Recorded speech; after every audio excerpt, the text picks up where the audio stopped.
इस गर्मी में मोटे से मोटा लगाकर सर में सर जोड़ के यहाँ जो अड़े बैठे हैं, घर में वो पंखे के बगैर भी नहीं रहते होंगे, कूलर के बगैर भी रहते होंगे। अगर वो मेरी बात पे कर खड़े हैं तो उनके लिए मैं क्यों ना कुर्बान हो जाऊं? आप बताओ मुझे, क्या ऐसा कारण हो कि मैं कुर्बान ना हो जाऊं?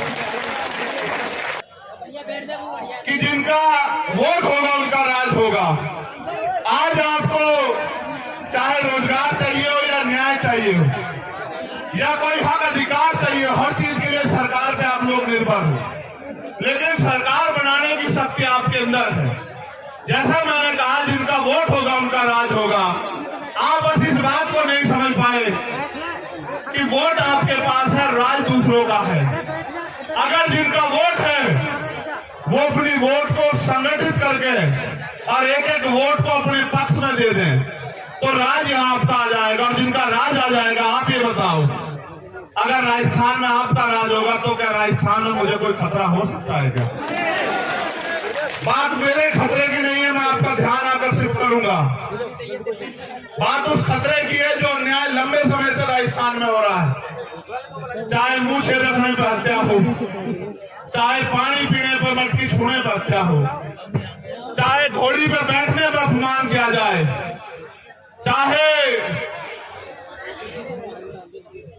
और तमाम तरह की जातीय, धार्मिक और तानाशाही सामंतवादी सोच के कारण हमारे लोगों के साथ अन्याय हो, दलित, पिछड़े, अल्पसंख्यक समाज के साथ, ये सारा अन्याय तब रुकेगा। देखो, मैं अपनी पीठ का घाव, ये मेरा जरा सा घाव 1 इंच का, इस घाव के जख्म को मैं भर सह लूंगा। ये मेरी पीठ पे, ये मुझे कम दिखाई देगा, लेकिन जब रोज मैं अन्याय सुनता हूँ, अपनी बहन बेटों के साथ होते अन्याय को देखता हूँ, अखबार में पढ़ता हूँ, टीवी में देखता हूँ, वो जो घाव मेरे सीने पे होता है, मैं उस घाव से परेशान हूं। इस दर्द को तो कुछ नहीं है, इस दर्द को तो मैं सह लूंगा, इस दर्द को सह सकता हूं, तभी तो आपके बीच में हूं।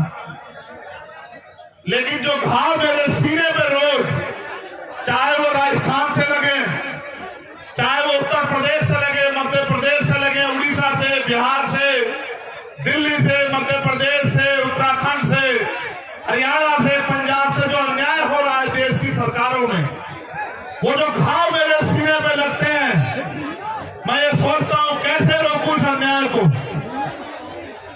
मेरी बहन ओम प्रकाश रैगर की से बड़ी वाली छोटे वाली गुड़िया यहाँ बैठी है। जब मैं आया था मेरे गले लग के उसकी आंखों में भावुकता थी। मुझे उस दर्द की ज्यादा परवाह कि वो दर्द कैसे कम होगा। वो दर्द एक तरीका ही है कम करने का। और जो आप मांग रहे हो सुरक्षा सुरक्षा सुरक्षा, मत मांगो सुरक्षा। इन नालायक सरकारों से कोई सुरक्षा मत मांगो, आप सुरक्षा तंत्र खुद बनो। सुरक्षा मांगने वाले नहीं, सुरक्षा देने वाले बनो। मेरे लोगों, अपनी ताकत को समझो। मैं इसको क्या जवाब दूं?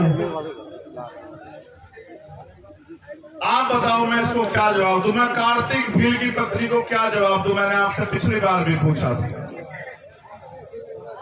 मैं जितेंद्र मेघवाल के परिवार को क्या जवाब दूं?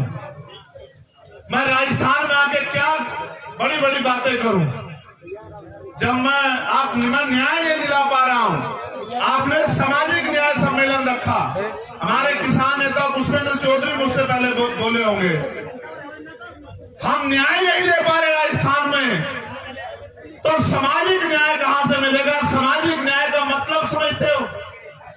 सामाजिक न्याय का मतलब होता है हिस्सेदारी। धन धरती राजपाट में आपकी हिस्सेदारी, चाहे वो साधन हो, संसाधन हो, राज सत्ता हो, नौकरी हो, जमीन हो, हर काम में आपकी हिस्सेदारी। आपको लगता है हिस्सेदारी मांगने से मिल जाएगी?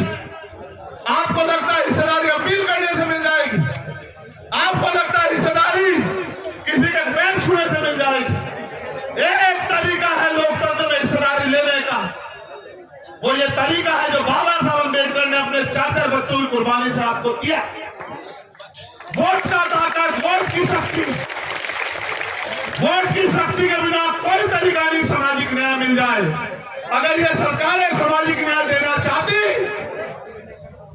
आप सोचो कि चुनाव होते हैं, सरकारें बनती है, सामाजिक न्याय क्यों नहीं मिलता? बताओ, किसान को उसकी फसल का दाम मिल रहा है क्या? सरकार आती है, किसान ताले लेके दफ्तरों में खड़ा रहता है। नौजवान को रोजगार मिल रहा है क्या? सीएचए की भर्ती वालों जिनके चक्कर में बच्चों का मैं जेल गया, उनको लाठियां मारी सरकार ने। अगर नौजवान रोजगार के लिए आता है, सरकार पे जवाब नहीं है। महंगाई बेरोजगारी पे बात करोगे, जवाब नहीं है। गरीबों की ताकतवर लोग जमीन छीन रहे, जवाब नहीं है। मैं भी गया वहां नवलगढ़, किसानों की जमीन पूंजीपतियों को दे दी, उसमें हिस्सा मजदूरों का भी था, क्योंकि किसान की जमीन पे किसान मालिक नहीं होता अकेला। किसान को तो मुआवजे की भी बात होती है, लेकिन उस किसान की खेती से जिनके घर चलते हैं, जिस किसानी से लोगों के रोजगार चलते हैं, उनकी हिस्सेदारी भी होती है। उनका भी सब कुछ चला गया। आजाद भारत में कुछ बंटवारा नहीं हुआ। ना जिन पे जमीन थी उनको जमीन मिली, न जो जिन पे उद्योग थे उनको उद्योग मिले, न जिन पे रोजगार था उनको रोजगार मिले। अगर मिला तो ये मिला कि जब भी हक की आवाज उठाई तो लाठियां मिली, गोलियां मिली, जेल मिली, मुकदमे मिले, अन्याय हुआ, अत्याचार हुआ, अपमान हुआ। और अगर किसी ने आवाज खोली तो उसका स्वागत गोलियों से हुआ। मैं ये बताना चाहता हूं जालिमों को, ना आपकी गोलियों से मेरी आवाज कमजोर पड़ी ना पड़ेगी। मैं कल भी हिस्सेदारी अधिकारों के लिए लड़ रहा था और आज भी लड़ रहा हूं और कल भी लड़ता रहूंगा। और जब तक मेरे जिस्म में लहू का आखिरी कतरा रहेगा, जब तक मेरे अंदर आखिरी सांस रहेगी, मैं आपके अधिकारों के लिए, आपको आपके पैरों पे खड़ा करने के लिए, आपको ताकतवर बनाने के लिए लड़ता रहूंगा। ये वचन देने के लिए मैं आज भरतपुर आया।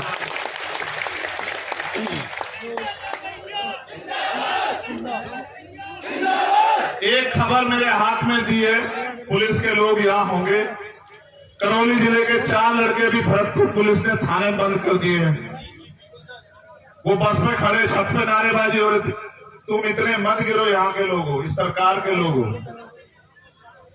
ये लोग जिस दिन, मैं कह रहा हूं ना, जिस दिन ये क्रांति यहां से जन्म लेगी, तुम्हारी सरकार भी उखाड़ फेंकेगी। इस बार याद रखना। क्या मेरे लोगों को बंद करते हो? क्या बंद करते हो मेरे लोगों को? क्या छत पे खड़े होकर नारेबाजी करना अपराध था? वो मुझे पता है वो छत पे क्यों खड़े थे। वो इसलिए खड़े थे क्योंकि मैं एम्बुलेंस में लेटा हुआ था, मुझे देखना चाहते थे, इसलिए वो छत पे खड़े थे। छत पे खड़े होने वालों को गिरफ्तार करते हो और मेरे लोगों को छत से फांसी का फंदा बांध के लटकाने वालों को माला पहनाते हो। शर्म करो। मेरी लड़ाई पुलिस से नहीं है। मैं जानता हूं ये सरकार के नेताओं के इशारे पे होगा, उन नेताओं के इशारे पे जिनकी जमीन खिसकेगी यहां से। मैं उनको ये कहना चाहता हूं, मैं भी मालिक नहीं, ये मालिक है जो सामने बैठे। ये मालिक है, ये लोकतंत्र है, जनता मालिक है। ये जनता जिसके साथ खड़ी है वो नेता है। ये जिसके पीछे खड़ी है वो आगे बढ़ेगा। कल तक ये आपके साथ थी, अगर ये मेरे साथ खड़ी हो गई, तुम्हें मुख्यमंत्री की कुर्सी के आसपास भी नहीं जाने देंगे मेरे लोग। याद रखना, मुख्यमंत्री गलतफहमी में मत रखना। और न रहना रहना हम हैं। पुलिस से हमारी कोई लड़ाई नहीं। पुलिस के लोग किसान कामगारों के बच्चे हैं, वो हमारे लोग हैं। वो अगर हमें लाठी भी मारेंगे तो ये सोच के मारेंगे कि अपने को लाठी मार रहा हूं। लेकिन याद रखना, सरकार से कोई हमारा रिश्ता नहीं। अगर सरकार के लोग हमारे लोगों से अन्याय कराएंगे, हम अपने लोगों की लाठियां खा लेंगे, लेकिन आपकी कुर्सियां खींच लेंगे भी। ये आप याद रखना। समय आ रहा है 2023 का।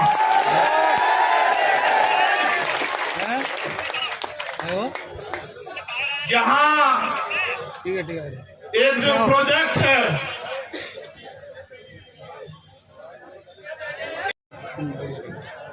जो लंबे समय से यहाँ रुका हुआ है, और यहाँ से जो जल संसाधन मंत्री उन्होंने कहा कि पहले दो, तब 6,000 करोड़ रुपए का प्रोजेक्ट दूंगा। मैं ये भी बता दूं, ना तो वो 6,000 करोड़ रुपए उनके, वो जनता के टैक्स का पैसा है। मैं आपको एक जानकारी दे दूं इस बात के साथ, जो पैसा सरकार खर्च करती है, चाहे केंद्र की करे स्टेट की, वो पैसा जनता के टैक्स का पैसा होता है, सरकार का नहीं होता। सरकार के लोग अपने घर से पैसा नहीं लाते। तो जो केंद्रीय जल संसाधन मंत्री होके फिर भी पद मांग रहा है, उससे ज्यादा उम्मीद मत करो आप लोग। इसलिए ये प्रोजेक्ट इसलिए रुका हुआ है क्योंकि वो इसके नाम पे आपसे वोट लेना चाहते हैं। इस बार आपको उनकी बातों में नहीं आना है, उनकी झूठी बातों में गुमराह तो नहीं हो जाओगे, बताओ? नहीं, दोनों हाथ उठा के बताओ। नहीं, उठा के रखो तभी मानूंगा। अच्छा ठीक है। यहाँ ये सबसे बड़ी समस्या है, सुन लो। एक यहाँ बजरी माफिया का बड़ा वो है, जिसकी वजह से आम आदमी को जो बजरी 3-4 हजार रुपए मिलनी चाहिए, वो 20-30 हजार रुपए से ज्यादा मिलती है। और फिर वो जो उनको रोकता है, उसके साथ वो किसी घटना को भी अंजाम देते हैं। सरकार सोई भी है, सरकार को नहीं दिखता है सब। सरकार का संरक्षण है उनको। नकल माफिया का मामला आप देखते हो सरकार में, कि सारे पेपर जो है वो भर्तियों से पहले लीक हो जाते हैं। अब मैं आपसे एक बात जानना चाहता हूं,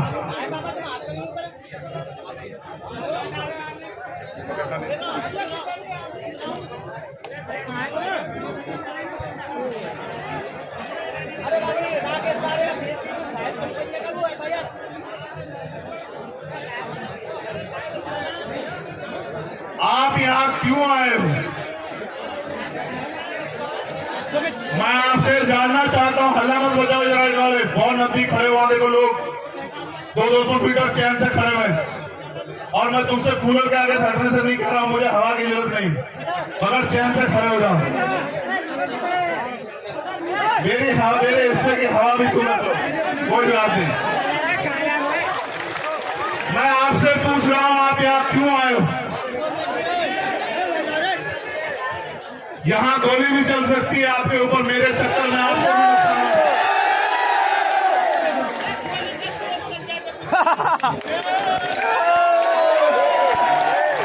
भी मैं अपनी बहनों माओ से पूछना चाहता हूं, मैंने तो कभी आपके लिए 1 रुपए का काम भी नहीं किया, क्यों आई हो? तुम चुप हो जाओगे तो उनकी सुन लूंगा मैं।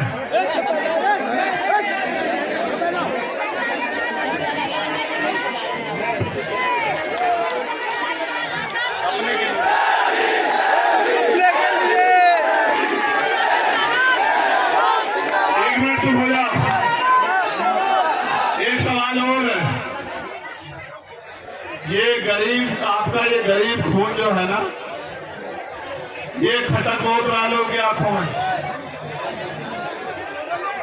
क्या ये आपका आशीर्वाद आगे भी मुझे मिलेगा? ऐसा तो नहीं जब अमीर आ जाएंगे तो अपने गरीब बेटों को भूल जाओगी, अपने इस भाई को भूल जाओगी।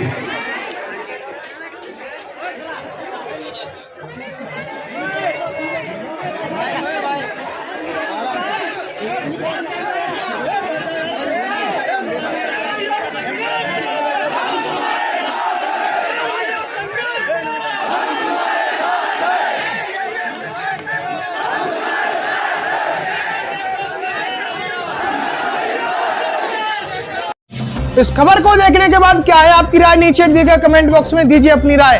ऐसी तमाम बड़ी खबरों को देखने के लिए जुड़े रहिए हमारे साथ। खबर अच्छी लगे तो लाइक कीजिए और शेयर कीजिए, और हाँ, चैनल को सब्सक्राइब कर घंटे वाली बटन को दबाना ना भूलिए।